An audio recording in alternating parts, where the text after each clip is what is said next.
యొక్క నామమును గణపరుద్దాం. కీర్తనలో 54వ కీర్తన.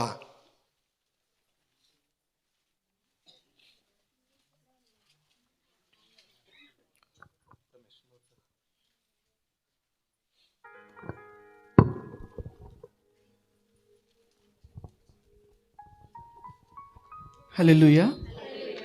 అందరం చెప్దామండి హల్లెలూయా. హల్లెలూయా. 54వ కీర్తన.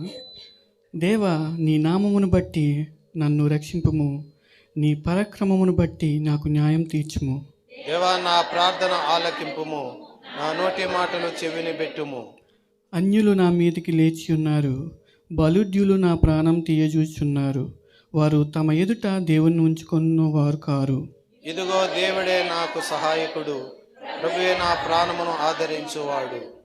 నా శత్రువులు చేయు కీడు ఆయన వారి మీదకి రప్పించును. నీ సత్యమును బట్టి వారిని నశింపజేయము. శిక్షార్పణలైన బలులను నేను నీకు అర్పించెదను. యెహోవా, నీ నామము ఉత్తమము, నేను దానికి కృతజ్ఞతాస్తుతులు చెల్లించుచున్నాను. ఆపదలన్నిటిలో నుండి ఆయన నిన్ను విడిపించి ఉన్నాడు. నా శత్రువుల గతిని చూచి నా కన్ను సంతోషించుచున్నది. ఆపదలన్నిటిలో నుండి ఆయన నన్ను విడిపించి ఉన్నాడు. నా శత్రువుల గతిని చూచి నా కన్ను సంతోషించుచున్నది. దేవుడి పరిశుద్ధ వాక్యం దీవించిన గాక. ఆమేన్. దేవునికి స్తోత్రం. వారందరూ కూర్చునేడలా.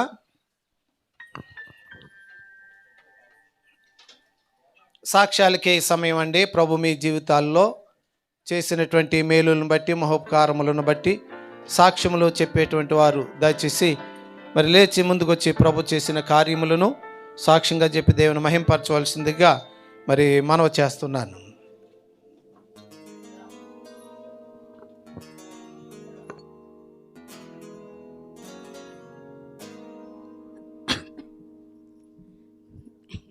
ఈరోజు అందరి సాక్ష్యము నాది ఒక్కదాన్ని అవుతుందేమో అండి, టైం కూడా నాకు క్షమించాలి. దేవాతి దేవునికి మొదటగా ప్రత్యేక వందనాలు. మీ అందరికీ నాకు ఈ అవకాశం ఇచ్చిన పాస్టర్ గారికి, పాస్టర్ అమ్మ గారికి దేవాతి దేవునికి లెక్కని చూస్తాలు చెల్లించున్నామండి. అదేవిధంగా దేవుడు నా జీవితంలో ఎన్నో అద్భుతాలు, ఎన్నో ఆశ్చర్యకార్యాలు చేశాడు. నేను మొట్టమొదటగా దుబాయ్కి రావటం, నేను బయట వీజా ఎంప్లాయ్మెంట్ వీజా కొని పంపించారు. నేను అక్కడ ఇంటి దగ్గరే 2,50,000 పెట్టి వీజా కొనుక్కొని రావడం జరిగింది. మళ్ళీ విజిట్లో వస్తాయి ఇక్కడ రూము అది అనేసి మా నాన్నగారు చాలా భయంతో మామూలుగా వీజా కొని పంపించారు. నేనైతే అప్పటికి నాకు ఇది వీజా ఉంది కదా, ఏం కాదనుకున్నా 3 నెలలకి సత్వాలో ఉండగానే పోలీసులు క్యాచ్ చేసినప్పుడు ఒక్కసారిగా 54 మందిని తీసుకెళ్ళిపోయారు. అప్పుడు తెలిసింది ఇన్ని లక్షలు పెట్టి కొనుక్కొచ్చినా కూడా వీజా ఎందుకు పనికిరాదని. ఆ తర్వాత ఏంటి మామయ్య ఇలా జరిగిందంటే, అదృష్టంగా నేను ఆ రోజు లేని ఇంటర్వ్యూకి వెళ్ళాను. మా మామయ్య అదే అన్నారండి, ఏంటంటే నువ్వు ఇన్ని వీజాలు ఇటు కొనుక్కొచ్చిన, ఇన్ని లక్షలు పెట్టి కొనుక్కొచ్చినా కూడా పట్టుకున్నారంట అంత అమ్మ అంటే, అబ్బా అనేసి అంతే దేవుని మీద భారం వేసుకుని మళ్ళీ స్కూల్లో ట్రై చేశాను. కానీ మొట్టమొదటిగా మేము వచ్చిన తర్వాత మా ఆంటీ దగ్గర ఉండేవాళ్ళము. మా ఆంటీ 2 వారాలు తీసుకెళ్ళింది. ఇంకో సంఘానికి 3వ వారాన్ని మా మేనత్త వచ్చేసింది, డాడీ వాళ్ళు చెల్లి. మనకి సంఘం ఉంది, మన పాస్టర్ గారు అలా ఇలా అనేసి నేను రానన్నాను అనేసి మేనత్త కదండి గోడ మీద కొట్టి మరి లాక్కొచ్చింది ఈ సంఘానికి. అప్పుడు మరలా నేను స్కూల్ ఇంటర్వ్యూలో చేసి నేను సంఘానికి వచ్చిన తర్వాతే స్కూల్లో జాబ్ దొరికింది. నాకు స్కూల్లో జాబ్ దొరికిన తర్వాత ఈ సంఘానికి రాలేదు. అది కూడా ఎంత విచిత్రం అంటే, నేను ఇంటర్వ్యూకి వెళ్ళి వచ్చేసాను. ఏమో అదే రోజు ఎగ్జాము, అదే రోజు అన్నీ అయిపోయినాయి.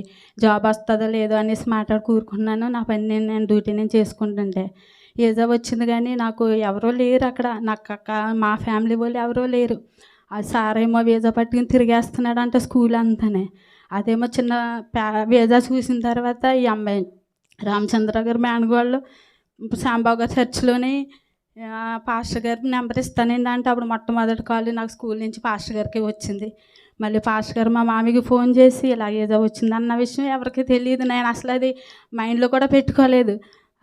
ఆ విధంగా మళ్ళీ స్కూల్లో జాయిన్ అవ్వటం, దేవుడు 15 సంవత్సరాలు ఆయన సజీవమైన రెక్కల చాటున కాచి కాపాడి భద్రపరిచారు. ఈ 15 సంవత్సరాల్లో నాతో చేసే 300 మందికి ఎన్నో యాక్సిడెంట్లు, ఎన్నో ఇబ్బందులు, ఎన్నో కష్టాలు అయినప్పటికీ 15 సంవత్సరాలు ఆయన సజీవమైన రెక్కల చాటున ఎంతగానో కాచి కాపాడి భద్రపరిచాడు దేవుడు. తర్వాత దేవుడు నా జీవితంలో కూడా ఎన్నో అద్భుతాలు చేశాడు. దాని వెనకాల ఒకటి దాని వెనకాల ఒకటి. కానీ నేను ఇవన్నీ ఎందుకు చెప్తున్నానంటే, నేను లాంగ్ లీవ్ మీద రిజైన్ చేసి ఇంటికి వెళ్ళిపోతున్నానండి. నా ప్రయాణం కోసం మీరు అందరూ ప్రార్థన చేయండి. ఎందుకంటే సంఘం అంతా ఎంత, నేను వచ్చేటప్పటికి 300, 400 మంది సంఘము మంది. నాకు ఒక్కొక్కసారి చాలా బాధ అనిపిస్తుంది. మా మేనత్త నన్ను కొట్లాక్కొచ్చింది. ఆ రోజు నుంచి ఈ రోజు వరకు కూడా ఈ సంఘంలోనే ఇలాగే ఉండిపోయాం మా ఫ్యామిలీ మొత్తం. కానీ దేవుడు మా అత్త అయితే లేదు, మా మామయ్య అయితే లేరు. ఆయన పరలోక రాజ్యాన్ని పిలుపునందుకున్నారు. మేమైతే ఈ రోజు వరకు ఇలా ఉన్నాము. అన్ని విషయాల్లో పాస్టర్ గారు కూడా చాలా హెల్ప్గా ఉండి అన్ని విధాలా అని మమ్మల్ని చూసి చేశారండి. నేను లాంగ్ లీవ్ మీద ఇంటికి వెళ్తున్న గురించి కొంచెం చాలా బాధ అనిపిస్తుంది. ఎప్పుడు నా సంఘాన్ని నేను ఎప్పుడు నా కుటుంబంగానే సాధారణంగా నేను ఎప్పుడు ఎవరిని ఎక్కువ మాట కూడా అనేదాన్ని కాదు. ఒకవేళ ఎవరినైనా నేను ఉంటే కనుక క్షమించండి. లాస్ట్ అండ్ ఫైనల్గా నేను వెళ్ళే ముందు చిన్న చిన్న గొడవలు వచ్చి రానోళ్ళ దగ్గరికి కూడా వెళ్ళాను. నేను మా బాబాయ్ దగ్గరికి వెళ్తే వస్తానమ్మా అన్నారు. ప్రసాద్ అన్న దగ్గరికి వెళ్తే చిన్న పని మంది అన్న బయటికి వెళ్ళారు. ప్రభాకర్ బాబు దగ్గరికి వెళ్తే వాళ్ళు కూడా ఫోన్ లిఫ్ట్ చేయలేదు. నాకు ఆ విషయంలో అయితే చాలా బాధ అనిపించింది. నా జీవితం ఇలా గడిచింది. కానీ ఇంటికి వెళ్ళినా కానీ మా కుటుంబం కోసం మా కోసం మీరు అందరూ ప్రార్థన చేయండి. దేవుడు నాకు 2 కుమారులు, పెద్దోడు భుజాల రఫ్లో చేస్తున్నాడు, హోటల్ మేనేజ్మెంట్గా చేసి వచ్చాడు, మంచి జాబ్ ఇచ్చాడు దేవుడు, మంచి సాలరీ ఇచ్చాడు, బిడ్డను ఆశీర్వదించాడు. చిన్న అబ్బాయి ఎంఎస్సి చేస్తున్నాడు పూణేలో. ఆ బిడ్డ కూడా దేవుడు ఆశీర్వదించి ఇయర్తో కంప్లీట్ అవుతుంది. ఆ బిడ్డ జాబ్ విషయంలో కూడా చేయండి. ఎందుకంటే నేను సంఘాన్ని వదిలి వెళ్తున్నానంటే నాకు చాలా బాధ. తర్వాత స్కూల్లో కూడా నేను రిజైన్ ఇచ్చిన 15 రోజుల వరకు కూడా రిజైన్ తీసుకోలేదు. తీసేసుకుంటే నేను ఎప్పుడో వెళ్ళేది. నెల లాస్ట్ మంత్లో ఇండియాలో ఉండేదాను. కానీ వాళ్ళు చాలా లేట్ చేసి వద్దు ఇన్ని సంవత్సరాలు చేసావు, నీకు మంచి పేరు ఉంది అలాగిలా అనేసి. కానీ మేడం కూడా నువ్వు ఎప్పుడు వచ్చినా కూడా స్కూల్ డోర్లు నీ కోసం ఎదురు చూస్తాయి అన్నది. స్కూల్లో కూడా నేను 6 సంవత్సరాలు ఇన్ఛార్జ్గా చేశాను. ఈ సంఘంలోని 17 సంవత్సరాలు ఈ సంఘంలో ఉన్నాను. నేను ఇండియాకి వెళ్తుండగా మీ అందరి దీవెనలో, మీ అందరి కుటుంబంలోని నన్ను జ్ఞాపం చేసుకోమని చెప్పాలంటే అంత ఉంటుంది. కానీ సమయము ఇక్కడ మనం ఒక 5 నిమిషాలు కూడా చాలా వెలిపెట్టుకుంటున్నాము. సమయాన్ని వేస్ట్ చేసేది మా కోసం, నా కుటుంబం కోసం ప్రేయర్ చేస్తారని చిన్న సాక్ష్యం దేవుడు దీవించింది గాక. ఆమేన్. దేవునికి స్తోత్రం. ప్రియులరా, మరి విజయ మరి ఎంతో దుఃఖముతో తన యొక్క సాక్ష్యాన్ని మరి చెప్పింది. ఇంచుమించుగా 16 సంవత్సరాలు మరి ఆ బిడ్డ దుబాయ్ తెలుగు క్రైస్తవ సంఘములో మరి యాక్టివ్గా మరి ఎంతోమందిని బలపరిచి, ఒకవేళ ఎవరైనా చర్చికి రాకపోయినా వాళ్ళ దగ్గరికి వెళ్ళి అండ్ పాస్టర్ గారు చేయవలసిన పనులు కొనుక్కొని తను మరి చేసేది, గద్దించేది ఎవరు రాకపోయినా. మరి ఇప్పుడు తన క్యాన్సర్ మీద వెళ్ళిపోతుందంటే అందరికంటే ఎక్కువ బాధ నాకే. నేనే ఆ రోజు తను ఎప్పుడైతే నాకు ఆ మాట అన్నదో మరి చాలా సమయం వరకు నాకు అయోమయం అయిపోయింది. ఎందుకంటే గడగడగడలు ఆడుతూ ఉంటుంది, సందడే. ఎవరు రాకపోయినా హెచ్చరించి దేవుని సన్నిధికి మరి నడిపించేటువంటి ఆమె. అంతేకాకుండా ఏమైనా ప్రత్యేకమైన కార్యక్రమాలు వస్తే మరి స్కూల్లో వాళ్ళ యొక్క ఫ్రెండ్స్ని అందరిని కూడా మరి తీసుకుని వచ్చేది. కనుక ఏదేమైనప్పుడు కూడా మరి ఆ బిడ్డ మరి చేసినటువంటి పరిచర్యను బట్టి దేవుడు తన కుటుంబాన్ని దీవించి ఆశీర్వదించి రాబోయేటువంటి దినాల్లో మరి వారిని ఇంకాను ఆశీర్వదించునుగాక. ఆమేన్. ఇంకెవరైనా సాక్ష్యాలు?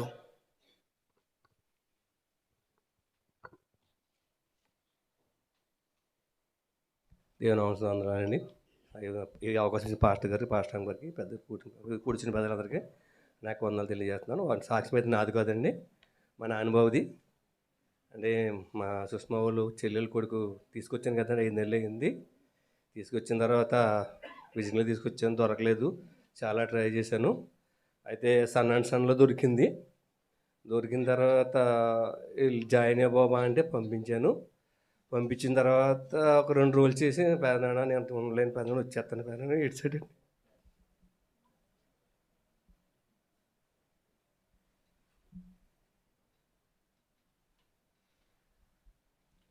ఎందుకంటే వాడికి తల్లిదండ్రులు లేరండి. తల్లి చనిపోయింది, తండ్రి చనిపోయారు. ఇంకా పిల్లల్ని ఎవరు చూడాలి, మేము చూడాలి కదా. ఆ పిల్లలకి ఏదో ఒక దారి అరిచిపోయిందామని చెప్పి నేను చాలా ఆశపడి తీసుకురావడం జరిగింది. అయితే అలాగన్నా వెంటనే నాకు ఏడుపు వచ్చేసిందండి. ఎందుకని ఇలాగ అయ్యింది, పిల్లవాడు ఇలాగ అంటాడు అనేసి నేను చాలా బాధపడ్డానండి. తర్వాత వచ్చే బాబు అన్నానండి. వచ్చే బాబు అంటేనే మా వరమకు వచ్చేసి అన్నయ్య అని వచ్చి తీసుకెళ్ళి అన్నయ్య అన్నాడండి. వెళ్ళి వరమల్లి తీసుకొచ్చేసాడండి. తీసుకొచ్చిన తర్వాత పిల్లవాడిని చూస్తే నాకు బాధ అనిపిస్తుంది. ఏం చేయను, వాడికి ఒక దారి చూపించాలి, ఏదో చెయ్యాలి అని నాకు మనసులో ఉండిపోయింది. ఇంక సర్లే బాబా అనేసినప్పుడు తర్వాత మాకు తెలిసిన వాళ్ళు ఉన్నారు మనకు, అందులోనూ మన ఫోర్మ్యాన్ వాళ్ళకి ఫోన్ చేసి అని బాబు కుర్రాడు కొంచెం కంగారు పడుతున్నాడు, మీరు భయపెట్టేయకండి, మీరు కొంచెం స్టాండర్డ్ వరకు చూడండి, ఒక 6 నెలల వరకు చూడండి అని చెప్తేని వాడు వెళ్తాడని కూడా నాకు లేదు. కానీ తర్వాత మళ్ళీ పోయిన ఆదివారం నాడు అన్నాడు, పెదనాన్న నేను వెళ్తాను పెదనాన్న, మీరు బాధపడకండి పెదనాన్న అన్నాడు. సర్లే బాబు నువ్వు వెళ్ళు, ఒక 6 నెలలు చేసుకో, 6 నెలలు చేసిన తర్వాత నేను ఇప్పిస్తాను నీకు, నేను డ్రైవింగ్ లైసెన్స్ ఇప్పిస్తాను, నీకు ఏం బాధపడొద్దు, నీకు నేను ఉన్నాను కదా, నేను ఉండగా నీకేం కావాలి అని చెప్పి ధైర్యం చెప్పినప్పుడు వెళ్ళాడని. నేను మన ఆదివారం నాడు వెళ్ళి ఆదివారం నాడు జాయిన్ అయ్యి తర్వాత ఫోన్ చేశాడు, ఎలా ఉంది బాబు అంటే, పర్లేదు బాబు, పర్లేదు పెదనాన్న, బాగానే ఉన్నది, నేను చేసుకుంటాను, 6 నెలలు చేస్తాను పెదనాన్న అన్నాడు. నువ్వు చేసుకో బాబు, 6 నెలలే చేసుకో, ఎంతకాలం చెప్పండి చేసుకో, తర్వాత నేను చూసి బాధ్యత నాదేం చెప్తున్నా తోటి పమ్మాడు వెళ్ళి మళ్ళీ ఆదివారం సెలవు అని అన్నారు అంటున్నాను. ఇదే చర్చికి రావాలి కదా, సెలవు అని అంటేనే బుధవారం తప్ప ఆదివారం అన్నాడు. బుధవారం అన్నప్పటికి ఇంకా ఇది కంగారు అయిపోయాడు, ఇంకా ఆదివారం కూడా సెలవు అయిపోతుంది, నా పరిస్థితి ఏంటి అనుకున్నాడు. అన్నప్పటికీ నేను వాళ్ళకి ఫోన్ చేసి మళ్ళీ నా ఫోర్మ్యాన్ ఫోన్ చేస్తే అన్నాడు, లేదు నేను మాట్లాడతానని చెప్పి నిన్న సాయంకాలం మధ్యాహ్నం తీసుకెళ్తే వాళ్ళు సర్లే అయితేనే మా చిన్నోడు కదా అనేసి ఆదివారం నాడు సెలవు ఇవ్వడం జరిగిందని రాత్రి నేను సాయంకాలం వచ్చేసి ఇంకా మళ్ళీ ఇప్పుడు వెళ్ళిపోవాలంటే అర్జెంటుగానే వెళ్ళిపోతాను అన్నాడండి.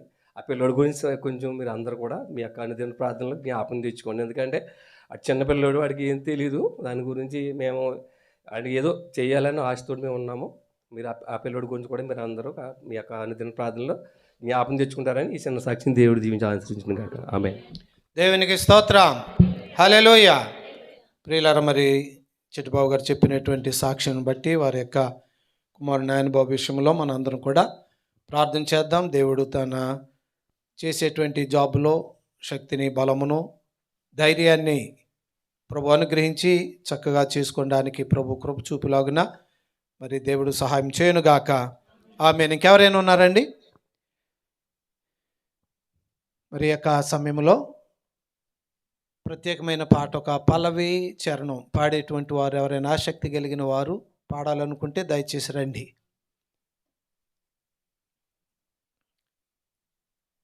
లేదంటే తర్వాత ప్రత్యేకమైన కానుకల సమయంలో ఇవ్వటం జరుగుతుంది. ఎవరు ముందుకు రావట్లేదు, మరి అయ్యగారు ఉన్నారు కాబట్టి మరి ప్రసంగానికి మరి సమయం ఇద్దాం, ఎందుకంటే వారు మరి ఒక సంఘానికి వెళ్ళవలసి ఉన్నది. దయచేసి సమయంలో అందరము మరి లేచి నిలబడి స్తుతి ఆరాధన మనం జరిపించుకుందాం. దయచేసి అందరూ కూడా లేచి నిలబడదాం. నిలబడిన ప్రతి ఒక్కరూ కూడా మరి మన 2 చేతులు సింహాసనాసీనుడైనటువంటి దేవాది దేవుని వైపు చాపి అందరూ కూడా, ఏ ఒక్కరూ మౌనంగా ఉండొద్దండి. నిలబడిన ప్రతి ఒక్కరూ కూడా ఒక 2 నిమిషాలు మన 2 చేతులు దేవుని వైపు చాపుదాం. విలాప వాక్యములో రాయబడింది, నీ 2 చేతులు ఆయన వైపు చాపమని.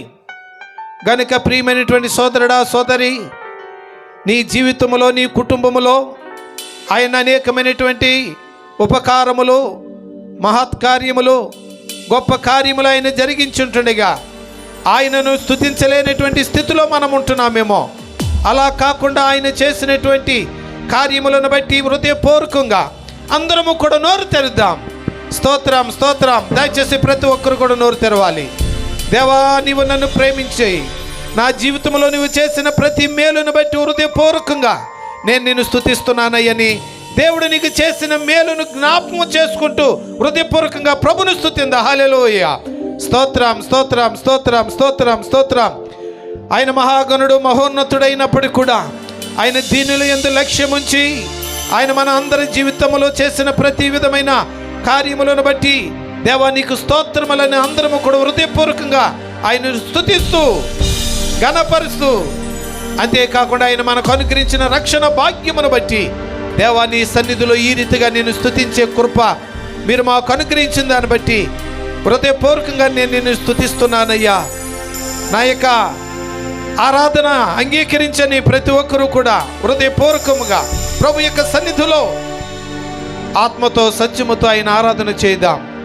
అందరూ కూడా ఈ సమయంలో పోయిన వారు స్తుతి ఆరాధన పాట ద్వారా ప్రభుని ఆరాధన చేస్తుండగా మిగిలిన మనందరము కూడా వారితో పాటు ఏకీభవించి ఈ యొక్క ఆరాధన ద్వారా ఆయన ఆరాధన చేసి ఆయన ఘనపరుదాం. స్తోత్రం స్తోత్రం స్తోత్రం.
స్తోత్రం. పరిశుద్ధుడా మహోన్నతుడైన మా తండ్రి, మీరు మాకు అనుగ్రహించిన రక్షణ భాగ్యమును బట్టి నీ ప్రియమైనటువంటి పిల్లలముగా నీ సన్నిధానములో మీ నామమును స్తుతించి గణపరిచి ఆరాధించటానికి మీరు మాకు అనుగ్రహించినటువంటి గొప్ప ధన్యకరమైనటువంటి జీవితాన్ని బట్టి నేను మిమ్మల్ని స్తుతిస్తుంటున్నాము, గణపరుస్తూ ఉన్నాం.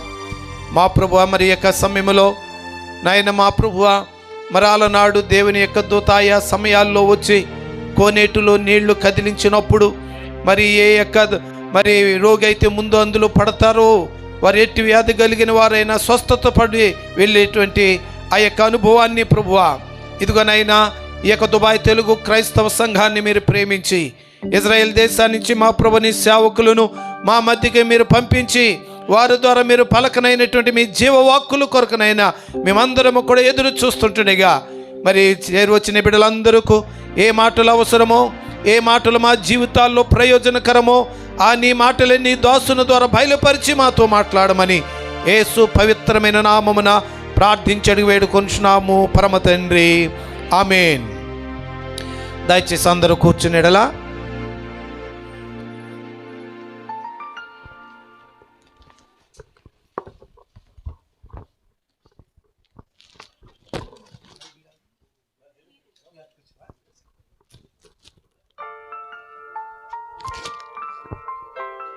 దేవునికి స్తోత్రం. అందరూ చెప్దామండి. కొంతమంది చేతులు ఎత్తట్లేదు. దేవునికి స్తోత్రం. ప్రియులరా, మరి ఈరోజు చాలా కుర్చీలు ఖాళీగా ఉన్నాయి. కారణం రేపు దీపావళి కదండి. రేపేనా? నేను అంటలేదు. చాలామంది ఫోన్ చేసి, అయ్యగారు మా యజమానుల ఇంట్లో పెద్ద పండగండి బాబు ఇది, ఇప్పుడు నుంచే మమ్మల్ని అలికించేస్తున్నారు. చాలామంది ఇంట్లో పనిచేసేటువంటి బిడ్డలు మరి డ్యూటీలో నా కారణాన్ని బట్టి రాలేకపోయి ఉంటున్నారు. మరి అయినప్పుడు కూడా పర్వాలేదు, మరి పనులు ఉన్నప్పుడు మరి తప్పదు. సరే, ఏదేమైనప్పుడు కూడా ప్రియులారా, వచ్చినటువంటి మరి మనందరము దేవుని యొక్క వాక్యాన్ని వినడానికి మనం సిద్ధంగా ఉందాం. మరి ఇజ్రాయెల్ దేశంలో స్వస్థనిధి ప్రార్థనా మందిరం సంఘ కాపరి దైవ సేవకులు మరి జీవరత్నం గారు మన మధ్య నుండి మనకు ఎంతో సంతోషము. మరి ఈ యొక్క సమయంలో వారు మన విజయ వారికి సహోదరుడు కనుక ఈ సమయంలో వారు దేవుని యొక్క వాక్యాన్ని అందించడానికి వారికి సమయం అప్పగిస్తుంటున్నాను. ఓకే. హల్లెలూయా.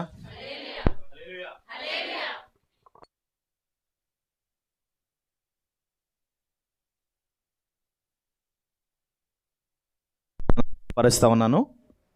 మరి ఈ సమయం ఇచ్చిన దేవాది దేవునికి, అలాగే సంఘ కాపరులు, మరి డాక్టర్ సిహెచ్ శాంబోరాయ్ గారికి, కూడొచ్చి మీ అందరికీ నా హృదయపూర్వక వందనాలండి.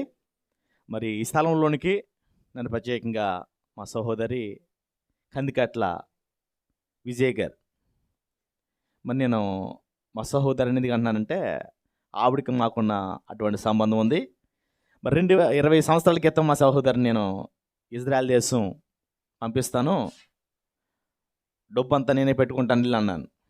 అప్పుడు వెళ్ళలేదు. అప్పటికి మా అక్కయ్య గారు వెళ్ళారు. కేవలం 1,50,000 రూపాయలతో మాత్రమే మా సహోదరి 2005లో వెళ్ళింది. నేటికి అక్కడే ఇజ్రాయెల్లో పని చేసుకుంటా ఉంది. మరి సహోదరు ఇప్పుడైతే మళ్ళా ఇజ్రాయెల్ ప్రయత్నం చేస్తూ ఉంది. మరి మీకు చెప్పిందో తెలియదు కానీ ఇజ్రాయెల్ ప్రయత్నం చేస్తూ ఉంది. మరి దేవుడు ఆ బిడ్డ ప్రయాణం సఫలపరిచి ఆ బిడ్డ లేదు అలా ఉంచింది. తోడుకొచ్చిన మీరందరూ కూడా జ్ఞాపం చేసుకోండి. అయితే నా పేరు కొల్లాబత్తుల జీవరత్నం, మరి గొంది గ్రామం. మరి ఎంతమంది తెలుసండి? ఓకే.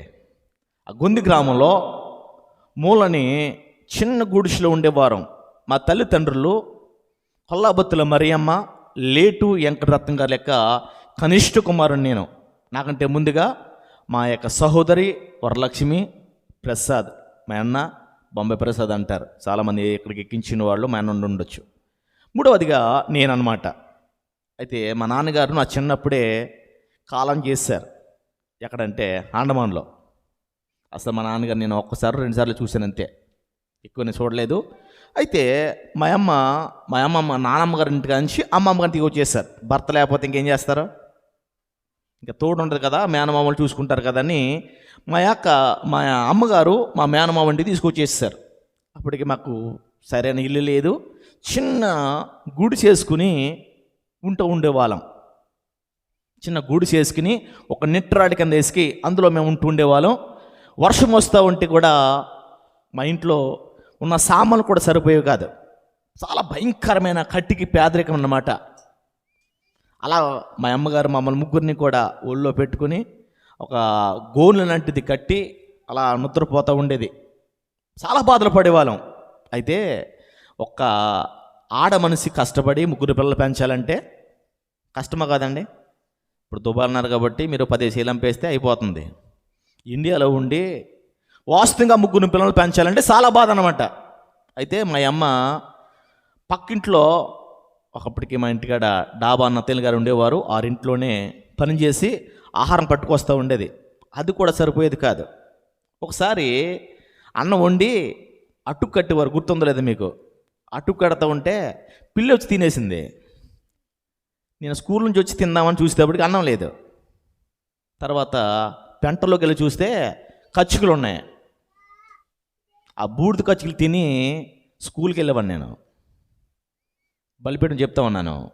మా మేనమామలు పనసకాయలు తెలుసు కదా, పనసకాయలు కోసుకుని తింటూ ఉంటే ఆ తొక్కలు పెంట పొగలు పడేస్తే ఏరుకు తినేవాడిని నేను. అయితే 1995లో జీడిఎం చర్చ్లో నరసాపురం నుంచి ఒక స్పీకర్ వచ్చాడు. ఆయన ఒక వాకింగ్ చెబుతూ ఉన్నాడు, దరిద్రుడు నిత్యము మరోబడు, వారికున్న నిరీక్షణ స్పదము ఎప్పటికీ ఓడిపోదన్నాడు. ఆ మాట అర్థం తెలియలే. అప్పుడు చిన్నవాడిని, ఇంచుమించు నాకు 12 సంవత్సరాలు ఉండొచ్చు. అయినా ఆ మాట గురించి నాకు హృదయంలో అప్పుడే భద్రపరుచుకున్నాను. మా ఇంట్లో నేను ఇల్లు కడితే ఆ ఇల్లు నా ఇంటి మీద పేరు రాసుకోవాలని కూడా అప్పుడే డిసైడ్ అయ్యాను నేను. అయితే దేవుని మహాకృపను బట్టి ఆ యొక్క మాట ద్వారా మా కుటుంబం అంతా ప్రార్థన చేయడం మొదలుపెట్టాం. అంచెంచులుగా దేవుడు మమ్మల్ని పైకి లేగదీస్తూ వచ్చాడు. అయితే 2005 కృష్ణరాజు గారు ఎలక్షన్ ఎమ్మెల్యేగా నిలబడినప్పుడు మీకు తెలిసి ఉండొచ్చు. ఆ ఎలక్షన్లో నేను కుతిరబడిగా ఉండేవాడిని. ఎక్కువగా నేను ర్యాష్ ఎక్కువ నా జీవితం ఉండేది. రోడ్డు మీద వెళ్తున్న ఆడవారిని ఏడిపించడంలోనూ, అలాగే భయంకరమైన లాంగ్వేజ్ తెలుసు కదా, అటువంటి బాటలు అటువంటి జీవితం జీవించిన వ్యక్తిని నేను. అయితే 2005లో నేను ఎలక్షన్లో ముందు పంచిపెడుతూ ఆ మందు తాగుతుండేవాడిని. సరిపోకపోతే మా అమ్మగారిని బ్రాందీ షాప్ కూడా పంపించి రప్పించుకుని తాగిన వ్యక్తిని నేను. అటువంటి భయంకరమైన పాపపు రోతపు జీవితంలో జీవిస్తున్న నా బ్రతుకును దేవుడు ఎలా మార్చుకున్నాడో నా సాక్ష్యం చెప్పని ఆశపడుతూ ఉన్నాను. అయితే 2005లో మా సహోదరి ఇజ్రాయెల్ దేశం వెళ్ళింది. తర్వాత 2007లో చిన్న ఇంటికాడు ఉంటే అలాగే ఉంటుంది, ఇజ్రాయెల్ దేశం వచ్చి అని చెప్పింది. 2007 సెప్టెంబర్ 22వ తారీఖున ఇజ్రాయెల్ దేశం వెళ్ళాను నేను. అప్పటికి ఇజ్రాయెల్ దేశంలో డైరెక్ట్గా ఫ్లైట్లు ఉండేవి కాదు. అమ్మాన్ నుండి ఖత్తర్ ఎయిర్లైన్స్ అమ్మాన్కి వెళ్ళి అమ్మాన్ నుంచి ఇజ్రాయెల్ వెళ్ళాలి. ఇది ప్రాసెస్ అనమాట. అయితే అమ్మాన్లో 24 అవర్స్ ఆగిపోయాను. ఎందుకు ఆగిపోయినాయంటే అక్కడ యోమ్ కిపూర్ పండుగ జరుగుతుంది. ఏంటండి యోమ్ కిపూర్ అంటే పశ్చాత్తాప దినం అన్నమాట. ఏంటి పశ్చాత్తాప దినం అంటే 25 గంటలు ఆకాశంలో ప్లేట్ తిరగకూడదు, భూమి మీద ఇంధనంతో నడిచే ఏ వాహనము నడకూడదు, నీటిలో ఏ ఒక్క వాడు కూడా నడవకూడదు. ఇది ఇజ్రాయేల్కి ఒక కట్టడ అనమాట. బైబిల్లో ఉంటాయి మాటలు, సొంత మాటలు కాదు. 25 గంటలు వారు ఉపవాసంతో ఉంటారు. అందుమూలన్న నేను అమాన్లో 25 గంటలకు పోయి మళ్ళా రోజున దిగి బెంగూరియన్ ఎయిర్పోర్ట్ తెలవిలో దిగాను. అక్కడ నుంచి గురునాథం గారు, సొప్పల గురునాథం గారు నన్ను తీసుకెళ్ళి అక్కడ వాళ్ళ రూమ్లో పెట్టాడు. వారం రోజులు ఉన్నాను. ఇప్పుడు ఇజ్రాయెల్ దేశంలో ఒక్క మందిరం కూడా లేదు. ఇలా మనం ఆరాధించుకోవడానికి ఒక మందిరం ఉండేది కాదు. గురునాథం రూమ్లో మాత్రమే ఏముండేదంటే కుటుంబ ఆరాధనకు ఉండేది. అలా చేసుకుంటూ ఉన్నాడు. అక్కడ నుండి నేను తర్వాత నోఫియాం దొండపాటి జానీ గారు, రూబేన్ గారి యొక్క అన్నగారి దగ్గరికి నేను వెళ్ళటం జరిగింది. అక్కడికి వెళ్ళి ఇప్పుడు నా చేతిలో ఉన్న ఈ బైబిలే జానీ గారి దగ్గర 9 నెలలు పని లేకుండా 9 నెలలు కారులో ఉండి ఇజ్రాయెల్ దేశంలో ఒక మందిరం మనకు కావాలి, దేవుణ్ణి ఆరాధించడానికి ఒక మందిరం మనం పెట్టుకోవాలి అని 9 నెలలు పోరాడితే మార్చి నెల 24వ తారీఖున 2008లో నోఫియాంలో తెలుగు సెర్చ్ మొట్టమొదటిగా మేము ప్రారంభించాం. దేవునికి స్తోత్రం. ఇప్పుడు ఎన్ని సంఘాలు ఏంటి తెలుసా అండి? 18 సంఘాలు. ఏంటండి మీకులాగా ఒక గంట తర్వాత ఒకరు, గంట తర్వాత ఒకరు రారు. అన్ని టైంలు ఎలా ఉంటాయంటే 8కి స్టార్ట్ అవుతాయి, 10కి అయిపోతాయి. శుక్రవారం ప్రతి సంఘము కూడా రాత్రి 8 గంటలు స్టార్ట్ అవుతుంది, 10 గంటలకు అయిపోతాయి. కాబట్టి అందరికీ ఒక సేవకుడు వచ్చాడనుకో వాడు కూడా చాలా కష్టం అనమాట అక్కడ, ఎందుకంటే అందరు సేమ్ టైం ఉంటాయి. అయితే దేవుడు మహాకృపను బట్టి 2008లో ప్రారంభించిన సంఘం. తర్వాత నేను ఏ సేవకుడు వచ్చినా అంటే జాన్ వెస్లీ గారు కానీ, ఎడ్వర్డ్ విలియమ్స్ గారు కానీ, సతీష్ కుమార్ గారు కానీ ఎవరు వచ్చినా నా కారులోనే వారందరినీ కూడా వేదనాయకం గారు, రాజశేఖర అయ్య గారు వీళ్ళందరూ నా కారులోనే ప్రతి ఓలీ ల్యాండ్ ప్లేస్ని తిప్పేవాడిని. తిప్పిన తర్వాత మనిషికి ఎలా ఉంటుంది? ఇంతమంది పెద్దోళ్ళు నాకు కారు ఎక్కుతున్నారంటే ఎలా ఉంటుంది మనకి? ఓ పక్కనేమో దైవికంగా ఆలోచిస్తే ఆశీర్వాదం అనిపిస్తుంది, ఓ పక్కనే గర్వం కూడా వస్తుంది. ఎందుకని? వీళ్ళందరూ నాతో తెలిసిన వాళ్ళు మీరేంట్రా అన్నట్టు ఉంటుంది కదా, ఉండదా? అలా ఉన్నప్పుడు ఓహో బాగా ఎక్కిపోతున్నారు అనుకుని దేవుడు ఒక దెబ్బ కొట్టాడు. కొడతాడా లేదా? కొడతాడు ఖచ్చితంగా. ఎందుకంటే నేను కారు వెళ్తుంటే వాటర్ చూసుకోవాలి, కారులో వాటర్ లేకపోతే కాలిపోతుంది ఇంజిన్. తెలుసో తెలదో వెళ్తున్నాను, నడు రోడ్లో వాహనం అలా వెలిగిపోయింది. అప్పుడు అర్థమైంది నాకు, ఓహో నేనేదో చేస్తున్నది ఉంది, తప్పు మార్చుకోవాలని బ్రతుకుందని దేవుని దగ్గర ఇంటికి వచ్చి క్షమాపణ అడిగాను. ప్రభా నిజమేనైనా నువ్వు నన్ను ఎంతగా ప్రేమిస్తున్నావు నాకు అర్థమవుతుందని దేవుని క్షమాపణ అడిగాను. క్షమాపణ అడిగింది అడగడం ఉండాలి కదా.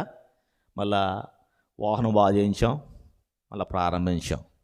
తర్వాత మళ్ళీ కొన్ని రోజులకి లోకంలో దేవునికి విరోధంగా పాపంలో జీవించాను నేను.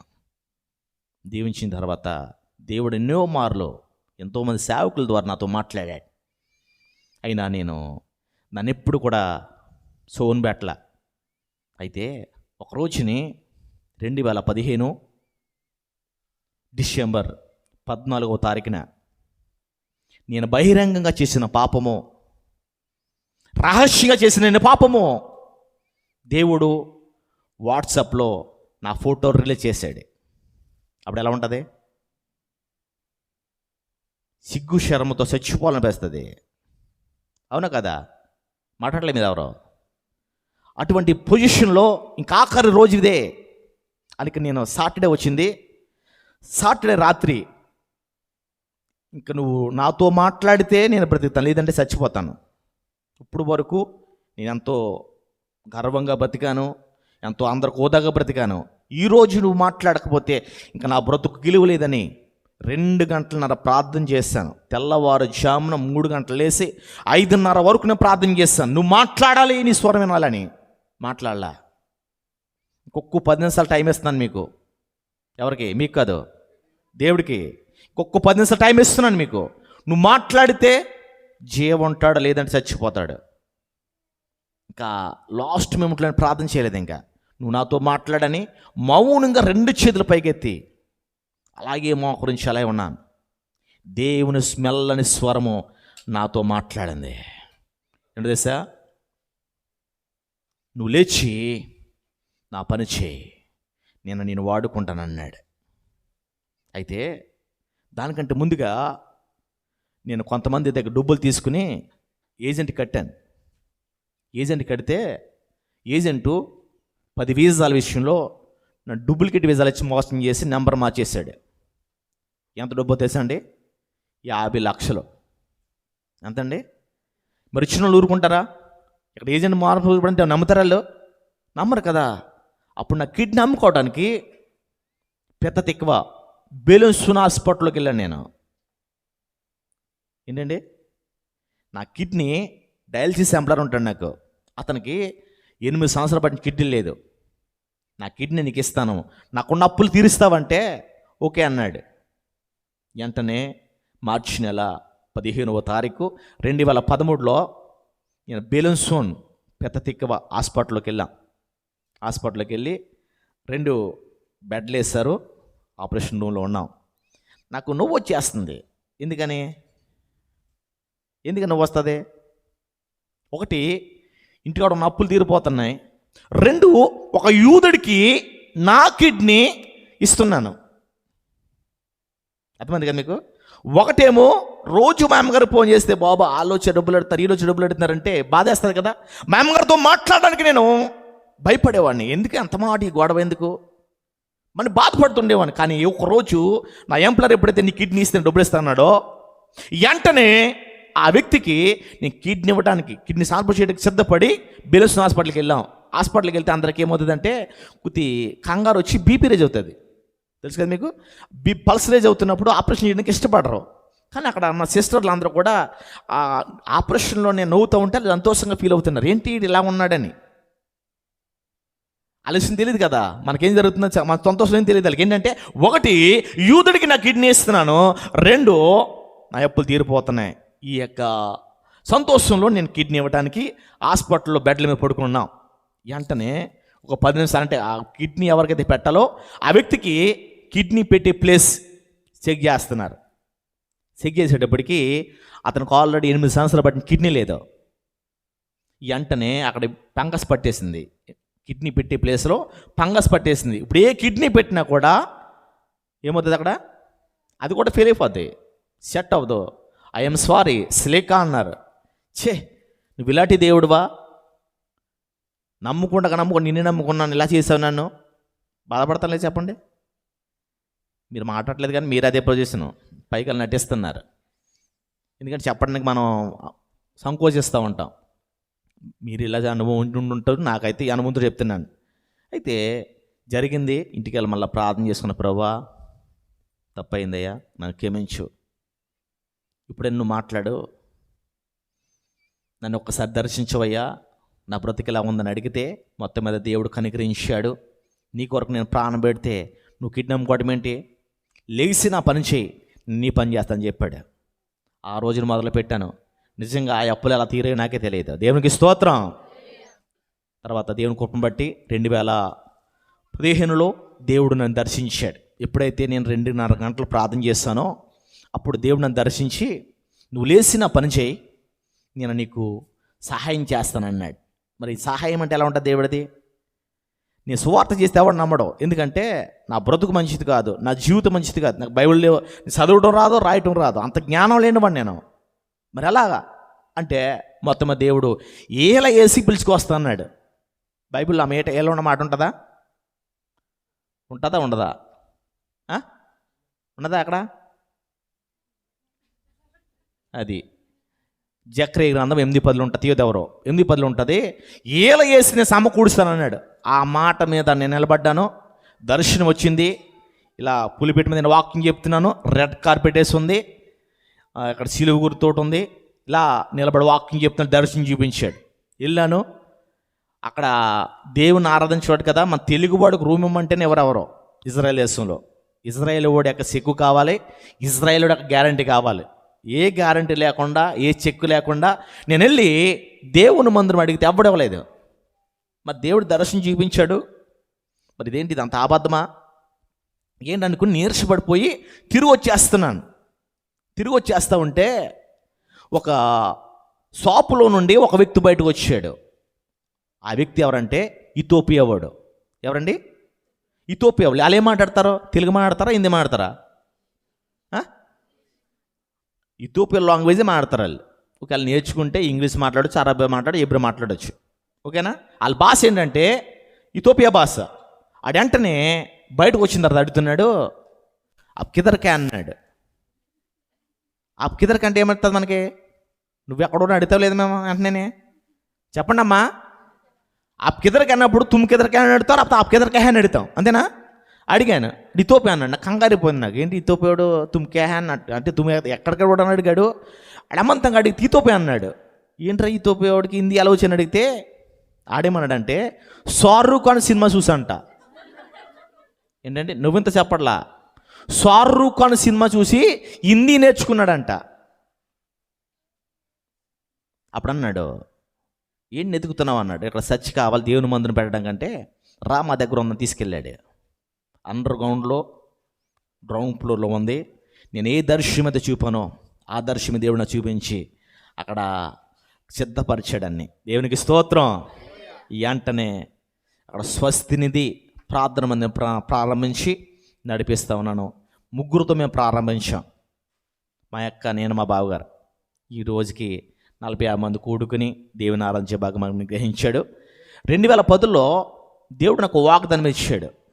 ఏంటంటే నీ సంతానాన్ని ఇజ్రాయెల్ దేశంలో నేను విస్తరింపజేస్తానన్నాడు. వాస్తవంగా భార్య ఉంటే భర్త ఉండకూడదు, భర్త ఉంటే భార్య ఉండ కుదరదు ఇజ్రాయెల్ దేశంలో. తెలుసా మీకు విషయం? ఇక్కడలాగా ఫ్యామిలీ ఉంటే కుదరదు. భార్య ఉంటే భర్త ఉంటే కుదరదు, భర్త ఉంటే మరి అలా పిల్లలు ఎక్కడ పడతారు? 2010లో నాకు వాగ్దానం చేశాడు. మన వాగ్దానం చేస్తున్నాడు మనట్లాంటివాడా? మాట్లాడలేదండమ్మా. వాగ్దానం చేస్తున్నాడు మనట్లాంటివాడు కాదు. అయితే 2022లో నా భార్య ఇజ్రాయెల్ దేశం వచ్చింది. 2023లో నా బాబు పెట్టకముందే నేను పేరు పెట్టాను అరియేల్ రత్నం అని. గర్భంలో ఉండకముందే, అంటే గర్భం రాకముందే నేను పేరు పెట్టాను. మగో పాప ఆడో బాబో తెలియదు, స్కాన్ చూసి చెప్తారు. కానీ గర్భవతి అయిన చెప్పిన వెంటనే నేను ఒక్క మాట అన్నాను, బాబు పుడతాడో అరియేల్ రత్నం పేరు పెడుతున్నాం. అన్నీ స్కాన్ చేశారు, బాబు అని చెప్పారు. దేవుని స్తోత్రం చెప్పాం. పుట్టిన వెంటనే హాస్పిటల్లో నేనే అక్కడ బర్త్డే కట్ చేయాలి, బర్త్డే బోర్డు కట్ చేసి తల్లి బంధాన్ని కుమారుడు బంధాన్ని వేరు చేసిన వాడిగా మనల్ని అక్కడ లిక్కిస్తారు. అది మనం చేసి తర్వాత మా బాబుకి యేసు ప్రభు వారికి ఎవరైతే సున్నతి చేశారో వారి యొక్క సంతానంలో నుండి హెబ్రూ వాళ్ళు తీసుకొచ్చి మా బాబు కూడా సున్నతి చేయించి ఇజ్రాయెల్ దేశం నుండి ఇండియా దేశం 6 నెలల్లో తీసుకెళ్ళి పంపించేసాం. ఇప్పుడు బాబు ఇంటికాడే ఉన్నాడు. నా భార్య నేను ఇజ్రాయెల్ దేశంలో ఉంటాం. మా సేవ పని చేసుకుంటున్నాం. మన భార్య 27వ తారీఖున బయలుదేరి ఇండియా దేశం రాబోతుంది. నేను మళ్ళా మంగళవారం దినాన్ని బయలుదేరి ఈ దేశం వెళ్ళబోతున్నాను. ఇది నా సాక్షి అన్నమాట. మీరు అందరూ నా కొరకు ప్రార్థించండి. దేవుడు మిమ్మల్ని మీ కుటుంబాలు దీవించిన గాక. అయితే నాకు అయ్యగారు ఇచ్చిన సమయం చాలా మట్టుగా అయిపోయింది, కొద్దిగా మాత్రం ఉంది. నేను స్క్రీన్ ఉంటుందేమో మీకు కొన్ని పిక్చర్ చూపించి మిమ్మల్ని కొన్ని మాటలు చెప్పాలని ఆశపడ్డాను. కానీ ఎందుకో అయ్యగారు ఆరాధన చేస్తున్నప్పుడు లేదా అయ్యగారు మాట్లాడుతున్నప్పుడు నా యొక్క అంశాన్ని నేను మార్చుకున్నాను. నేను వాస్తవంగా మొత్త సముద్రం ఏంటండి తెలుసా మీకు? మొత్త సముద్రం గురించి విన్నారు ఎప్పుడైనా? దాన్ని హెబ్రూలో డెడ్ సీ అని పిలుస్తారు. హెబ్రూలో యమామిలా అని పిలుస్తారు. డెడ్ సీ ఇంగ్లీషు, యమామిలా అంటే మొత్తం ఉప్పు సముద్రం అని అర్థం. ఇజ్రాయెల్ ప్రజలు పిలుస్తూ ఉంటారు.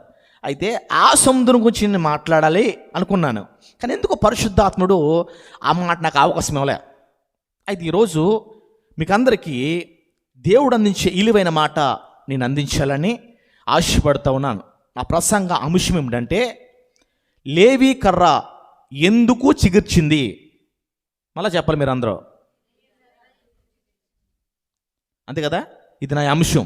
నేను అడుగుతున్నప్పుడు మీరు సమాధానం చెప్తున్నాడమ్మా. త్వరగా మనం కార్యక్రమం ప్రారంభించుకుందాం. లేవి కర్ర అసలు లేవి అంటే అర్థం ఏంటి? ఈ విషయాలు ఎందుకు చిగుర్చింది, లేవి అంటే అర్థం ఏంటి? ఈ కొన్ని విషయాలు మీతో నేను మాట్లాడి నా ప్రసంగాన్ని ముగింపులోకి తీసుకురావడానికి ఇష్టపడతా ఉన్నాను. సంఖ్యాకాండం 17వ అధ్యాయం 7-8 వచనాల్లో రాయబడినమాట.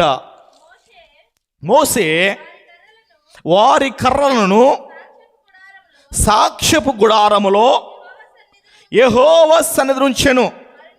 మరునాడు మోసే వెళ్ళి చూడగా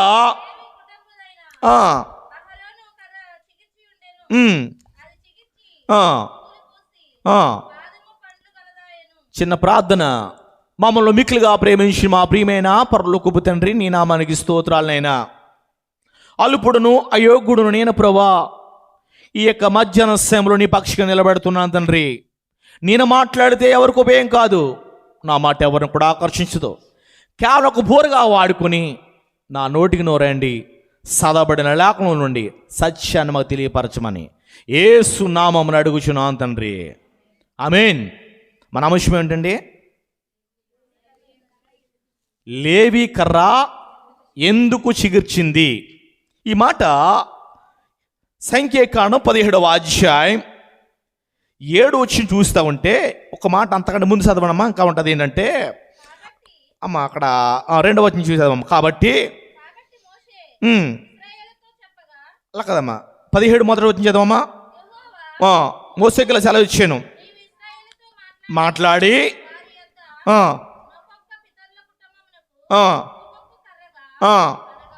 అనగా వారి ప్రధానుల యొద్ద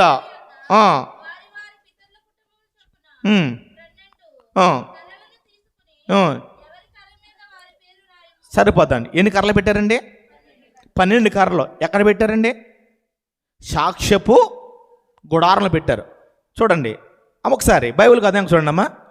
12 కర్రలు ఒకే కర్రలో, అవునా కదా? ఒకటి పచ్చది, ఒకటి ఎండిపోయింది, ఒకటి నల్లదందా? లేదు. 12 కర్రలు కూడా ఒకే రకమైన కర్రలు. మళ్ళా చెప్తున్నాను, 12 కర్రలు ఒకే రకం కర్రలు, పెట్టిన స్థలము కూడా ఒకే స్థలంలో పెట్టారు. అర్థం చేసుకోండి. 12 కర్రలు ఒకేలాగా ఉన్నాయి, 12 కర్రలు ఒకే సమయంలో పెట్టారు. 12 కర్రలు ఎంతసేపు ఉండాలో అంతసేపు ఉన్నాయి. ఇందులో తేడా ఉందా? నా మాటలు మీకు అర్థమైనా లేవా? 12 కర్రలు అంటే 12 గోత్రాల పేర్లు రాసి 12 కర్రలు తెచ్చారు. తెచ్చిన 12 కర్రలు ఒకే స్థలంలో పెట్టారు. పెట్టిన కర్రల్ని ఒక రోజంతా గుడారం ఉంచారు, దేవుని మందిరం ఉంచారు. మరనాడు వెళ్ళి చూడగా లేవి కర్ర మాత్రమే చిగుర్చింది, కన్నమ కర్రలు చిగుర్చలేదు. కారణం ఏంటి? ఈరోజు దేవుని మందిరానికి వస్తున్న మన బ్రతుకుల్లో 100కి 1 ఫలిస్తున్నారు. కనమవులందరూ కూడా ఎక్కడ వేసిన గొంగలు అక్కడే ఉన్నట్టు. ఆత్మీయ జీవితంలో కానీ వారి బ్రతుకుల్లో కానీ అలాగే ఉన్నాయి కుటుంబాలు. ఎందుకు మనం ఎందుకు ఫలించట్లేదు? దేవుని మందిరానికి వచ్చేది సేవకుడు చూడడానికో లేదా విశ్వాసంలో మాట్లాడుకో కాదు. దేవుని మాట విని మన బ్రతుకును మార్చుకోవడానికి దేవుని మందిరం రావాలి. దేవునికి స్తోత్రం. ఈ మధ్యాహ్నం సమయంలో దేవుడు నీతో మాట్లాడుతూ ఉంటే దేవుడికి నీ హృదయం సమర్పించుకునే సమయం. 12 కర్రలు ఒకే రకం కర్రలు ఒకే స్థలంలో పెట్టారు. ఎంతసేపు ఉంచాలో అంతసేపు పెట్టారు, కానీ ఒక్క కర్ర మాత్రమే ఫలించింది. ఎందుకు ఫలించిందో, ఈరోజు మనం ఫలించాలంటే ఏం చేయాలో కొన్ని మాటలు మీతో చెప్పడానికి ఇష్టపడతా ఉన్నాను.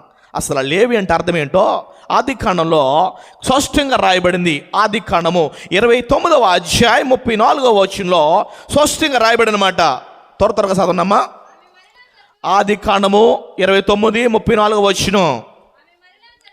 ఆమె మరలా గర్భవతి కుమారుని కని, చూడండి అండర్లైన్ చేసుకోండి, తుదకు ఈసారి నా పెనిమిటి నాతో అత్తుకున్నాడు కనుక కంటిని అనుకుని అతనికి లేవి. ఏంటండి లేవి అనగా అర్థం ఏంటంటే అత్తుకునుట. ఏంటండి అత్తుకునుట. మరి ఎవరు అత్తుకుంటున్నావు? పాపాన్నా, లోకాన్నా, లేదంటే ఎవరెవరు అత్తుకుంటాం మనం? కానీ ఇక్కడ యాకోబు భార్య అంటుంది, లేక అంటుంది ఏమంటుంది సార్, ఈసారి నా భర్త నన్ను అత్తుకున్నాడు కనుక నేను ఈ కుమారుడికి ఏం పేరు పెడతాను తెలుసా? లేవి అన్నాడు. లేవి అంటే అత్తుకునుట.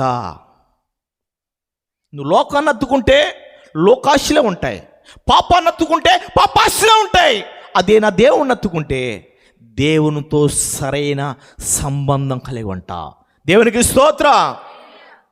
మరి రాత్రి ఈ మధ్యాహ్నం సమయంలో లేవి ఎందుకు ఆశ్రయించబడ్డాడు లేదా దేన్ని అత్తుకున్నాడు, ఈరోజు మనం ఏం అత్తుకోవాలి అని 3 విషయాలు చెప్తాను. త్వరగా నాకు ఇచ్చిన సమయం కూడా అవుతా ఉంది. మొట్టమొదటిగా చూస్తే ద్వితీయోపదేశకాండము 4వ అధ్యాయం 4వ వచనం. యేసును మనం అత్తుకోవాలి. మొదటి మాట ద్వితీయోపదేశకాండము 4వ అధ్యాయం 4వ వచనం. నీ దేవుడైన యెహోవాను అత్తుకుని మీరందరూ నేటికి సజీవులైన దేవునికి స్తోత్రం. మన దేవుణ్ణి ఎత్తుకుంటే సజీవులుగా ఉంటాం. పాపాన్ని ఎత్తుకున్నవాడు ఏమవుతాడు? మీకు తెలుసు కదా, చెప్పక్కర్లా. మొదటి మాట ఏంటి తెలుసా? లేవి కర్ర ఎందుకు చీర్చింది అంటే, మొదటిగా యేసును అత్తుకున్న ప్రతి ఒక్క జీవితం కూడా అత్తుకున్న వారి జీవితం వృద్ధిలతను ఉంటాయి. దేవునికి స్తోత్రం, హల్లెలూయా. ఈరోజు నీవు నేను సిగిర్చాలన్నా ఫలించాలన్నా మనం చేయవలసిన మొట్టమొదటి పని ఏంటంటే దేవుని యేసుని మనం అత్తుకోవాలి. ఇక్కడ రాయబడడం అంటది, మీ దేవుడనే యెహోవాను అత్తుకుని మీరందరూ కూడా నేటికి సజీవులై ఉన్నారు. దేవునికి స్తోత్రం. అదే చూడండి, అపోస్తలుల కార్యాలు కూడా పాత నిబంధనలో 11వ అధ్యాయం 23వ వచనంలో కూడా రాయబడింది అన్నమాట. అపోస్తలుల కార్యాలు 11వ అధ్యాయం 23వ వచనం. అతడు వచ్చి దేవుని కృపను చూచి సంతోషించి ప్రభువును స్థిర హృదయముతో అత్తుకొనవలని అందరినీ హెచ్చరించాడు. దేవునికి స్తోత్రం. ఈరోజు నేను కూడా హెచ్చరించేది ఏంటో తెలుసా? మీరందరూ కూడా స్థిరత్వం లేని వాటిని అత్తుకోవడం కాదు, స్థిర హృదయముతో మన యేసుని అత్తుకుంటే మన జీవితాలు బాగుపడతాయి. దేవునికి స్తోత్రం. చూడండి, అక్కడ వచ్చి ఏం చెప్తున్నా తెలుసా? స్థిర హృదయులు. కొంతమందికి స్థిరత్వం ఉండదు, ఎవడికేగెత్తాడు కూడా పరిగెడతాడు. ఒక సంఘం స్థిరత్వం ఉండదు, ఎక్కడ జరిగితే అక్కడ పరిగెడతాడు. హిందువులు ఒక మాట అంటారు, ఏమంటారంటే అన్యునిగా భావించొద్దు, అందరు దేవుళ్ళు సమానమే కదా అంటారు. ఏమంటారండి? నేనన్నాను, రోడ్డు మీద ప్రతి ఒక్కటి నీ బాబా అయిపోతాడా అని అడిగాను నేను. మీకు నొప్పి రావచ్చు, బాధ, దేవుడు నమ్ముకున్నాడు, బాధ అనిపిస్తుంది. రోడ్డు మీద ప్రతి ఒక్కరిని నా బాబు అంటావా అన్నాడు. ఏ అన్నాను? బాబు ఒక్కడే ఉంటాడు అన్నాడు. దేవుడు కూడా ఒక్కడే రా అన్నాను. తెలుసా మీకు ఎందుకని అందరూ ఒకటి అవుతారు? అందరికంటే పైన ఉన్నవాడు నా దేవుడు, అందరిలో ఒక్కడు కాదు మన దేవుడు. అచ్చా, అందరిలో ఒక్కడే అనుకోదు, అందరికంటే పైవాడు నా దేవుడు, అందరిలో కూడా సెపరేట్ అయిన వాడే. దేవునికి స్తోత్రం. అందుకే యోధా గురించి ఏమన్నా తెలుసా? యూదుల గురించి ఒక జనాంగం చెడి ఉన్నారు, వారు సకల జాతుల కంటే వారందరి విధుల కంటే విరిగి సెపరేట్గా ఉంటాయి అన్నాడు. క్రైస్తవుడు ఎప్పుడు కూడా సెపరేట్గా ఉండాలి. గుళ్ళోకి వస్తే గుళ్ళో మాటలు, దీపావళికి వెళ్తే దీపావళికి వెలిగించేయడం కాదు. నవ్వుతున్నామా? నువ్వు కూడా చెప్పట్లేదు మిమ్మల్ని. ఇప్పుడు ఏమంటుంది సార్? కట్టుబడి అంటారు. నేను ఇజ్రాయెల్లో చూశాను, కానీ మన వాళ్ళు ఫ్యాంటా సర్టీసం కొరికి వెళ్తారు. కానీ ఇక్కడ మన మెట్రో ఎక్కాను నేను. మెట్రో ఎక్కి సరదాగా వచ్చేటప్పటికి ఇక్కడ ఆడోళ్ళు అండి, మిమ్మల్ని ఏమనట్లేదు, నేను క్షమించాలి. ఇక్కడ ఆడోళ్ళు మిడ్డీలు వేసుకుని, ఆవిడెంతకి అమ్మమ్మో తాతమ్మో తెలియదు నాకు, సారీ మిమ్మల్ని ఏమనట్లేదు. నేను దియాలు చూశాను, నేను చూశాను మెట్రోలో. అంటే బట్టల గురించి ఎందుకు మాట్లాడతారు పాస్ అనొద్దు మీరు.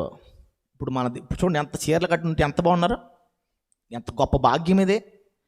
ఇప్పుడు జూయిష్ పీపుల్ కానీ అమెరికా పీపుల్ కానీ వాళ్ళకి శరీరము చిన్నప్పుడు నుండి ఏంటంటే వాళ్ళకి స్మూత్గా ఉంటుంది, అన్నీ ఉంటాయి.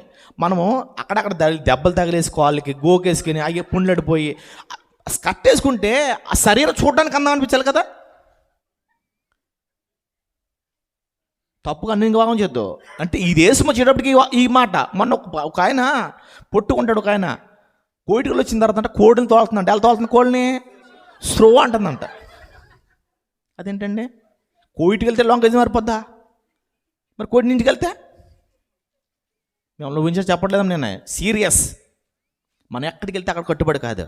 ఏ వానక గొడుగు గేమంటే ఒగ్గేస్తున్నారు మీరు. ఎందుకు ఒగ్గాలి?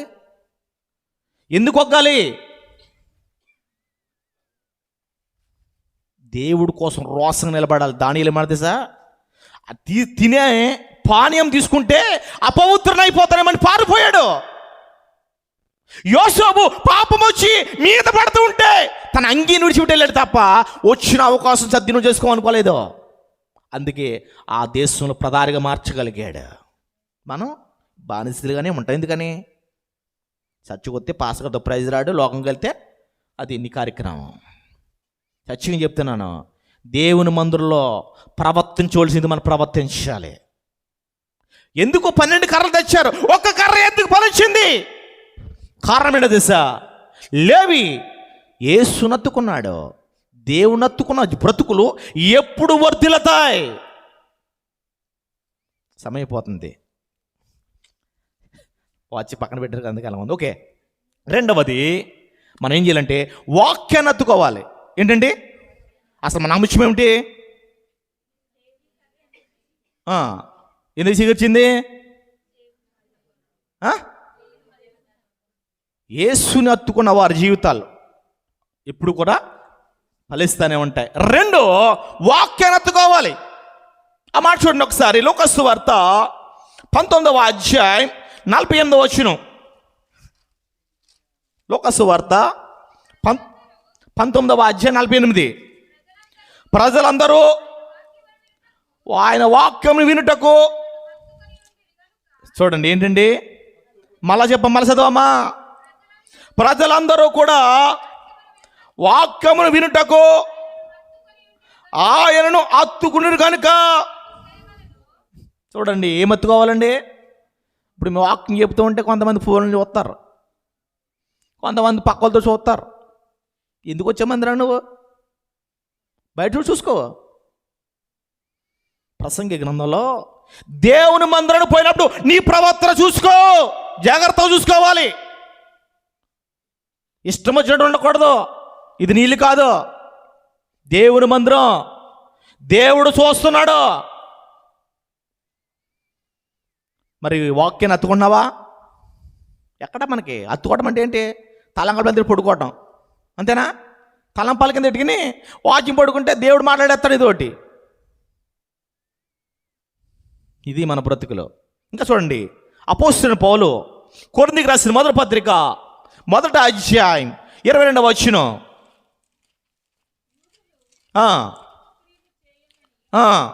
ఏమడుతున్నారండి వాళ్ళు? సూచక్రియలు అడుగుతున్నారు. చదవమ్మా. ఏది కూర్చున్నారు? సిలువ వేయబడిన దేవునికి స్తోత్రం. యూదులకి ఏం కావాలి? వాళ్ళు ఎప్పుడయ్యాక కోరుకున్నారు కదా. రెండు, గిరిచేస్తే ఏం పడుతున్నారు? జ్ఞానం పడుతున్నారు. మనం ఏమంటున్నాం తెలుసా? మాకు ఏమొద్దు, డబ్బు నింపండి, నా బంగారం ఇవ్వండి, ఏమని కావాల్సింది. నిజంగా మన యానివర్సరీకి వచ్చాను, దాని బంగారం నిజంగానా షాపులో ఉంటుందో తెలియదు కానీ అయ్యి బాబోయ్, నిజంగా ఇలాగ ఇంటికి వెళ్తే ఎవడొకటి కోసేస్తాడు పీకి. నిజమే, యూదులు ఉంటారు, జూష్ పీపుల్ ఉంటారు, వాళ్ళు మనకులాగా బంగారం వేసుకోవడం ఇష్టపడరు. వాళ్ళకి ఏదైనా ఎర్రటిస్గా లేటెస్ట్గా ఏది కనిపిస్తే గోల్డ్ మీద, అది రోల్డ్ గోల్డా రాడా రప్ప చూడరాలు వేసుకుంటారు పెద్ద. సరే, మన వాళ్ళకి 24 కావాలి, 22 కావాలి, 80 క్యారెట్ కుదరదు, 14 క్యారెట్ అస్సలు కుదరదు. మరి బ్రతుకులు హత్తుకోండి అమ్మా, దేవుని హత్తుకోండి. ఆఖరిగా టైం అయిపోతుంది, సేవకులు బాధపడతారని కల్లా. మూడోది ఆఖరిది ఏంటంటే, అత్తను హత్తుకుంది రూతు. అత్త ఎవరికి సాదృశ్యం అంటే సేవకుడికి సాదృశ్యం. మొదటిది, లేవికర్ర ఎందుకు చిగిర్చింది అంటే దేవుణ్ణి హత్తుకున్నందుకు చిగిర్చారు. రెండు, వాక్యాన్ని హత్తుకొని చిగిర్చారు. మూడు, సేవకుని హత్తుకోవాలి. ఏంటంటే సేవకుని హత్తుకోవాలా అంటారేమో. చూడండి, రూతు గ్రంథం 1వ అధ్యాయం 14వ వచనం. కొన్ని మాటలు చెప్పిన ముగించేస్తాను, అయిపోయింది టైం.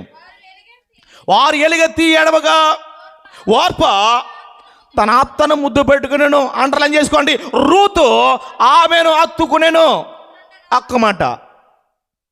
రూతు ఎవరంటే సేవకుడికి సాదృశ్యమైతే, మరి నయోమి సేవకుడికి సాదృశ్యమైతే, రూతు సంఘానికి సాదృశ్యం. ఏంటండి రూతు ఎవరు? రూతు సంఘానికి సాదృశ్యమైతే నయోమి ఎవరో తెలుసా? సేవకుడికి సాదృశ్యం. ఇప్పుడు బోయాబు నుండి బెత్లెహేము రావాలంటే రూతుకి మార్గం తెలుసా? చెప్పట్లేదు మీరు. ఎవరు కావాలి? అత్తతో వస్తేనే ఆ బెత్లెహేము వెళ్ళగలుగుతుంది. ఇప్పుడు సేవకుడు విశ్వాసులకు ఏం ప్రకటిస్తాడో తెలుసా? దేవుని రాజ్యం అంటే ఏంటో, దేవుడు అంటే ఎవడో అది ప్రకటిస్తాడు. చూడండి, అక్కడ మరొక వ్యక్తిని పరిచయం చేసింది బోయాజ్. ఈ బోయాజ్ ఎవరంటే యేసు ప్రభువారికి సాదృశ్యం.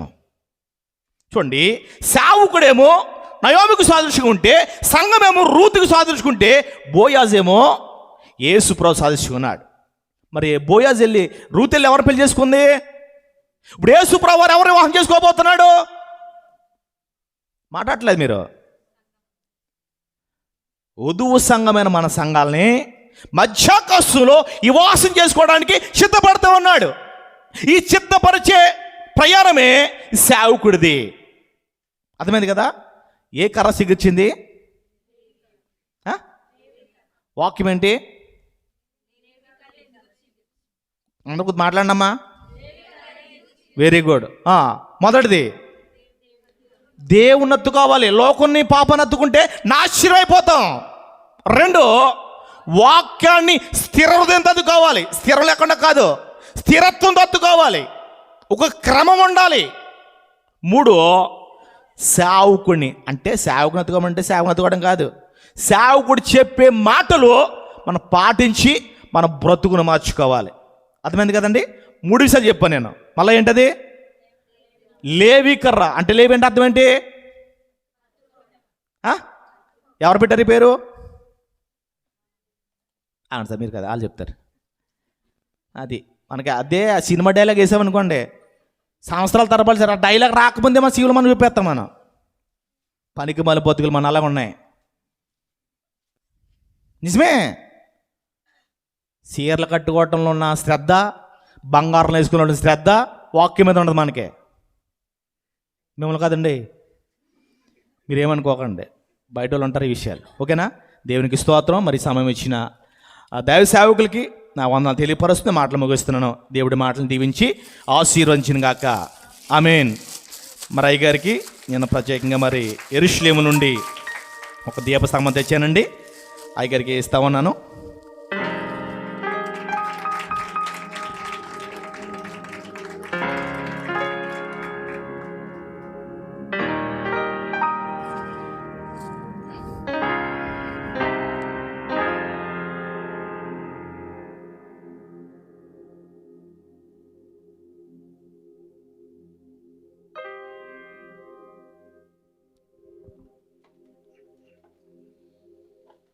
దేవునికి స్తోత్రం. ప్రియులరా, మరి ఇజ్రాయెల్ దేశం నుంచి చక్కని వర్తమానాన్ని మన మధ్యకి తీసుకుని వచ్చినటువంటి దైవజనులు జీవరత్నం గారికి దుబాయ్ తెలుగు క్రైస్తవ సంఘం తరపున ప్రత్యేకమైన వందనాలు వారికి తెలియచేస్తున్నాను. మరి మన యొక్క దుబాయ్ తెలుగు క్రైస్తవ సంఘాన్ని లేక సంఘ సేవకుని ప్రేమించి చక్కని విలువైనటువంటి మరి ఈ 1 2 3 4 5 6 7 ఎక్కడుంది ఇది?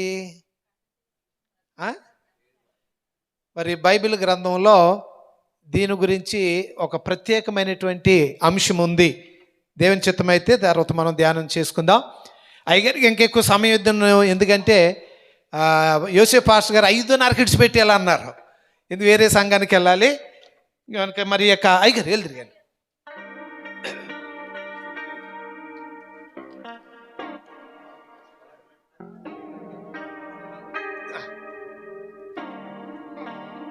మరి అయ్యగారు ఇప్పుడు 21 ప్రయాణము, మంగళవారము మరి వారు ఇండియా ప్రయాణమై వెళ్తూ ఉన్నారు. వారి యొక్క ప్రయాణం కొరకు మనందరం కూడా మరి ప్రార్థన చేద్దాం. బాబా త్వరగా.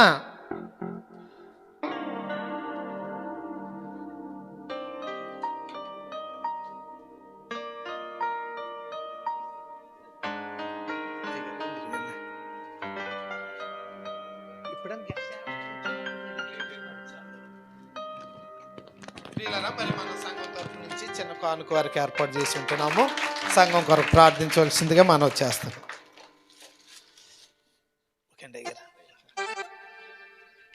మరి ఈ సమయంలో మరి ఒక ప్రత్యేకమైన పాట మరి పాడాలనుకున్నటువంటి వారు మరి దయచేసి రండి.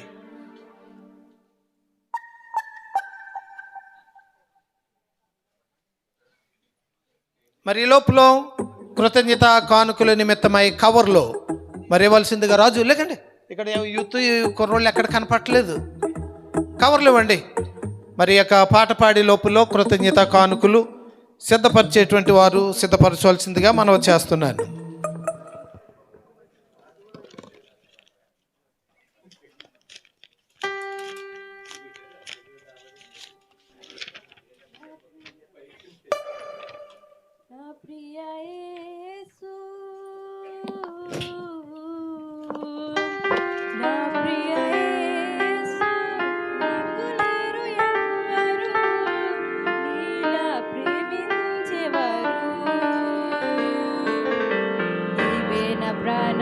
ప్రియుడవు యేసు, నీవే నా ప్రాణ ప్రియుడవు.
దేవునికి స్తోత్రం. చక్కని పాట ద్వారా ప్రభును మహింపరిచిన మరి సోదరుని ప్రభు దీవించుగాక. ఈ సమయంలో కృతజ్ఞత కానుకలు చెల్లించాలని సిద్ధపడినటువంటి వారు దయచేసి లేచి ముందుకు రావాల్సిందిగా మనవి చేస్తున్నాను.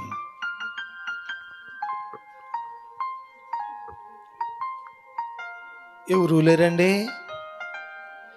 సరే, ఎవరు లేనట్లయితే మరి ఈ సమయంలో అందరూ లేచి నిలబడి కానుకలు పాట పాడుతుంటుండగా కానుకలు ప్రభు యొక్క సేవ నిమిత్తమై సమర్పిందాం.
సమర్పించబడిన కానుకల నిమిత్తమై మరి విజయ ఇండియా వెళ్ళిపోతుంది కాబట్టి విజయ్ వచ్చి కానుకల కొరకు ప్రార్థించవలసిందిగా వారిని ఆహ్వానిస్తున్నాను.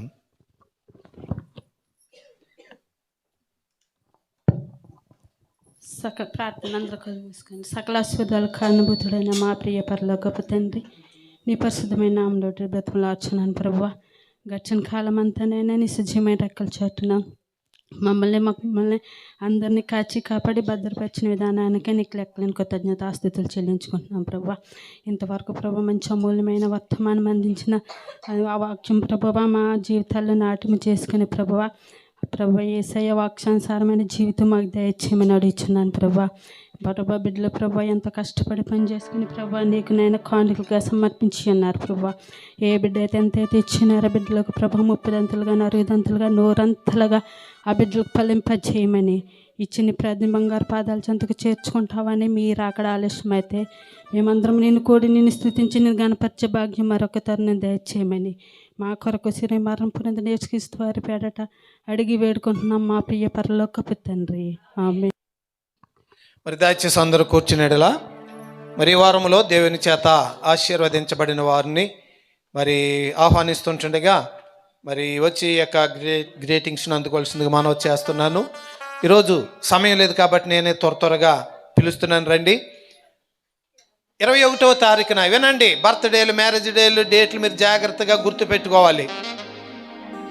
21వ తారీఖున సాత్విక పాల్ మరి సాత్విక్ పౌల్ బర్త్డే. దయచేసి సునాథ్ గారు వస్తారా లేకపోతే అమ్మాయి వస్తుందా? సాత్విక్ పాల్. 22వ తారీఖున సిహెచ్ బెనర్జీ బర్త్డే మౌనిక. 21వ తారీఖున స్టాలిన్ స్వాతి పెళ్లి రోజు. దయచేసి రండి, ఇద్దరు రావాలి ఇక్కడికి, పెళ్లి రోజు కదా, బర్త్డే అయితే ఒకలే. రండి, రావాలి.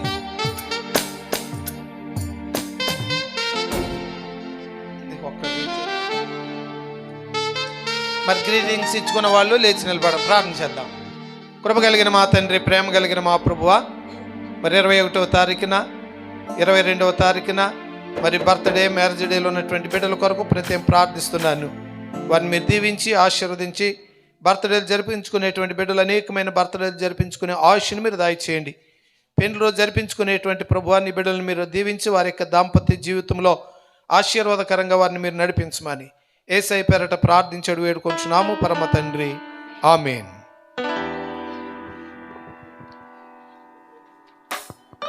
ప్రియులారా, మరి ఈ యొక్క సమయంలో 2 ఆహ్వాన పత్రికలు ఉన్నాయి. లివింగ్ క్రైస్ట్ చర్చ్ మినిస్ట్రీస్ 16వ వార్షిక మహోత్సవము ఈరోజండి పాకిస్తాన్ అసోసియేషన్ దుబాయ్ ఆడిటోరియంలో ముఖ్య ప్రసంగికులు పాస్టర్ జాన్ వెస్లీ గారు, హోసన్నా మినిస్ట్రీస్ ప్రేమతో ఆహ్వానిస్తున్న వారు పాలపర్తి సురేష్ బాబు గారు. అలాగే 19వ వార్షిక మహోత్సవము ఇది అక్టోబర్ 26వ తారీఖున అనగా వచ్చే ఆదివారము సాయంకాలము 6 గంటల నుండి new academy school auditorium Telugu Christian Pentecost church వారు ఆహ్వానిస్తుంటున్నారు. మరి దయచేసి అవకాశం ఉన్న ప్రతి ఒక్కరు కూడా మరి వెళ్ళాలని ప్రభుపేట మనవి చేస్తున్నాను. మరి మన చర్చి యానివర్సరీ కూడా ఎప్పుడండి గుర్తుందా? ఎంతమంది ప్రార్థన చేస్తున్నారు? అందరూ ప్రార్థన చేయాలి. ప్రియులరా, ఒక చిన్న మార్పు, ఎందుకంటే గెస్ట్ స్పీకర్ విషయంలో మార్పు జరిగింది. యానివర్సరీకి అనిల్ కుమార్ గారు నాకు